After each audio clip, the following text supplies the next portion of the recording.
You're watching CW Montana. This is the MTN 9 o'clock news.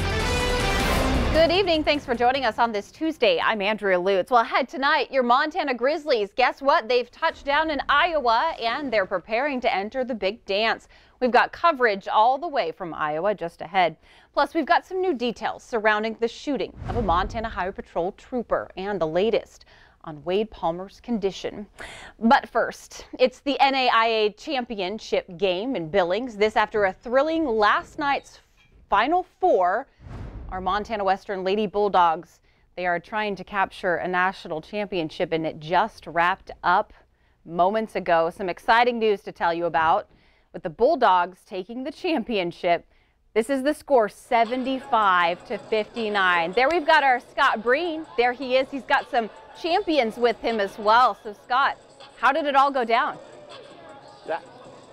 You know, everything just looked easy tonight for UM Western. They were playing Who Let the Dogs Out a few minutes ago for the Bulldogs. Mesa King and Tori Anderson, congratulations. Did it feel as easy as it looked? Honestly, Freed Hardeman was our toughest competition this weekend. We knew, we wanted revenge so bad. They beat us last year. We thought we could win it last year, but we just got a redemption, and it was a great experience. And Oklahoma City, they're a great team. They're a great coach. They have a great reputation here.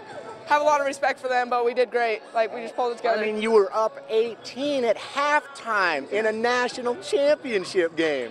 Yeah, it was awesome. Mesa, what were you thinking from the bench? You're looking around, what? Well, I was like, it's not over yet. It's not over yet. Right. But we just kept grinding, kept pushing, and look what we are now. We're national champions. Yeah, so. You are, in a big, big way, convincingly. What did Lindsey, Coach Woolley, say to you guys at halftime? Was he like, oh my gosh, you guys, what are you doing? Or was he like, keep the foot on the throat? Keep the foot on the throat. He's just like, keep pushing it, keep going. It's not over. It's 0-0 right now. Anything can happen, but you got to keep working for it. So. What are you hiding? Bring it out. Bring it out. What is it, huh? So, this is Brianna King's. This is not mine. She just told me to hold it for a second. It is not mine, I promise. You guys all share the bigger one. Congratulations. Much more to come with you guys. Go celebrate, take pictures, sing and dance. Thank you. You bet. Again, 75-59, the final story. Who let the dogs out? I don't know, but they were out, they were barking, and they were biting tonight. UM Western with its first ever National Women's Basketball Championship coming up in sports at 10. Across the state, we'll hear more from your latest national champs. Yeah. Andrea, back to you. All right, Scott, thanks so much. I was excited to see that trophy, so I'm glad that she brought it out for us.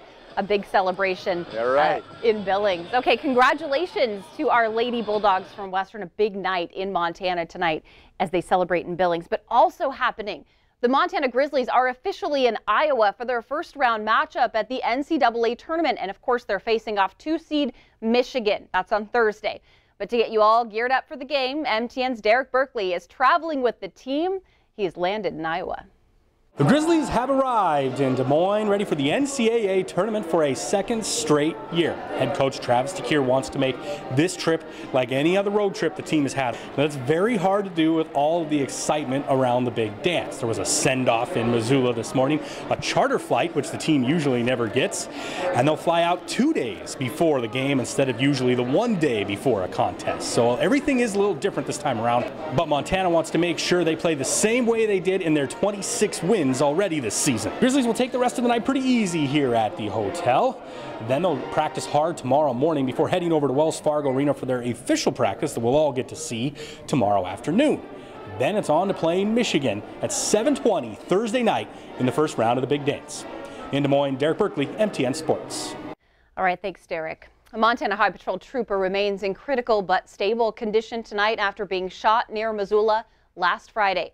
35-year-old trooper Wade Palmer is receiving care for a head injury. Montana Highway Patrol Colonel Tom Butler says Palmer's condition is stable enough that he was taken to Salt Lake City in the first place. He says University Hospital is a more specialized hospital to handle injuries just like what Palmer has. They have a bigger staff and they have more resources. Now, bond has been set for $2 million for Jonathan Bursch. He's the man accused of shooting Palmer and 3 others, one of which died Friday morning. The Montana Highway Patrol hopes to have another update on Palmer's condition sometime tomorrow. The family of a Billings man killed by a police officer will receive $550,000 in settlement money from the city of Billings. Attorneys representing the city say the money will be paid through by the city's insurance pool. Richard Ramirez was shot and killed in April of 2014 by Billings police officer Grant Morrison following a traffic stop. The city maintains that Morrison acted reasonably but agreed to settle to avoid the costs of a jury trial. A Roosevelt County jury says a man accused of animal cruelty in the death of more than a dozen horses is not guilty.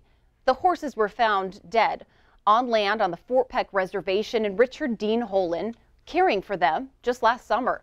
The jury found Holland not guilty on 1 count of aggravated animal cruelty, 5 counts of cruelty to animals. The sheriff noted the horses back then had plenty of food but no water. Even a veterinarian said the horses died of dehydration. It looks like the future costs of the Colstrip power will be considered in a big electric rate case before state regulators. Northwestern Energy is seeking a $35 million rate increase for its 360,000 electric customers in Montana. The utility already asked the Public Service Commission to strike testimony from environmental groups, saying their testimony is irrelevant. But today the PSC voted to keep it. Testimony says Northwestern's share of Colstrip is overvalued. The PSC scheduled another hearing in May on the rate increase request. Lawmakers advanced the session's major spending bill, but oddly enough, the bill has no significant changes. As MTN's Mike Dennison reports, both sides agree some big money decisions have yet to be made. After a relatively short debate Tuesday, the Montana House voted 54-46 to advance House Bill 2, which finances most of the state's $10 billion two-year budget. Republicans provided all of the yes votes, while all 42 Democrats and 4 Republicans voted no.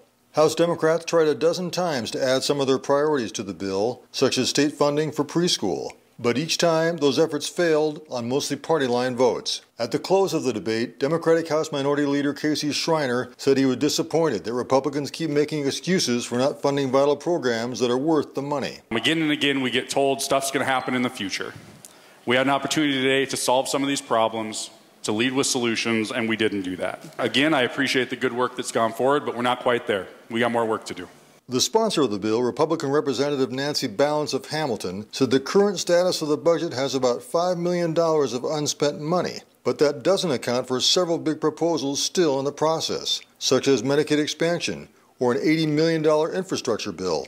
But as the remaining bills come through the process, again, we still have hard decisions to make, not just in appropriations, but in your committees as well, as you see bills with money on them, with appropriations on them, with transfers, or with revenue.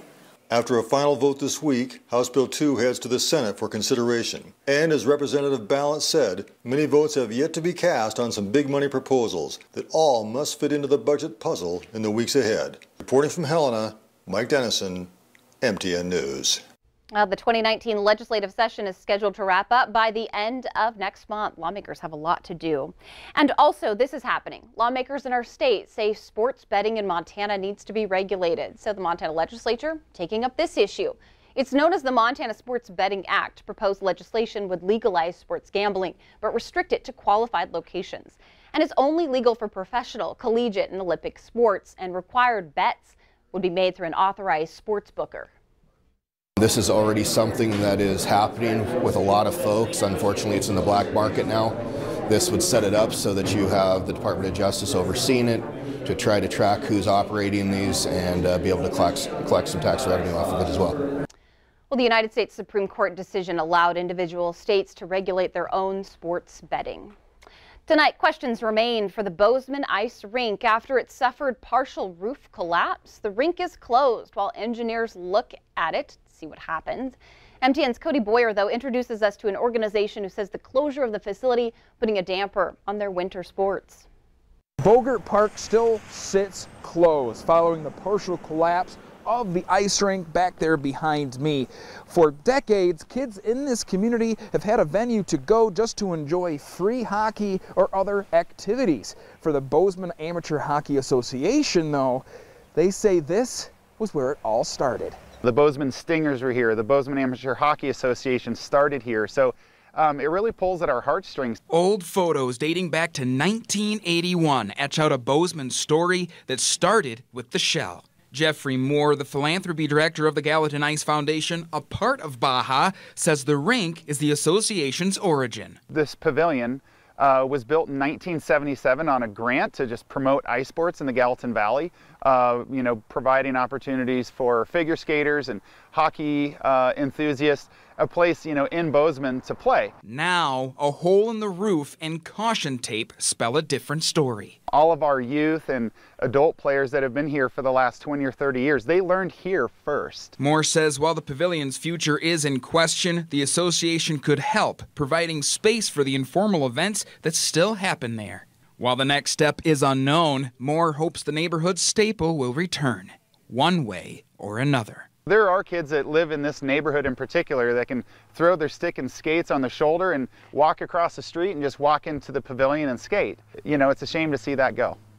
Now, I did talk once again with the city of Bozeman, and they said it's still unclear what exactly caused the partial collapse and what can be done to save the building. For Baja, they hope that future is a bright one. In Bozeman, Cody Boyer, MTN News. A lot of memories there. Hopefully they can get it figured out. Thanks, Cody. Artists descending on Great Falls for Western Art Week as they begin moving their artwork into display suites at the Great Falls Civic Center. And work is being done to set up the Russell exhibit. Sale has been going on since Sunday. Art will be open to the public through March 23rd at the Mansfield Convention Center. Artist Carol Hagan says Western Art Week brings artists and collections together. I have collectors that come every year, and I greatly appreciate that because it supports what I do, and it supports Western art, supports all the artists in Great Falls that are here to show their work, their hard work, and to celebrate especially the C.M. Russell Museum and what it means to the West. It's a big week in Great Falls. 23 artists will have their work on display leading up to the live auction that takes place on Saturday. Still to come on tonight's MTN 9 o'clock news, we say goodbye to winter. We're more than happy to do so, of course. We'll show you how. And after the break, Bob McGuire delivers your statewide weather forecast, so don't go anywhere. We'll be right back.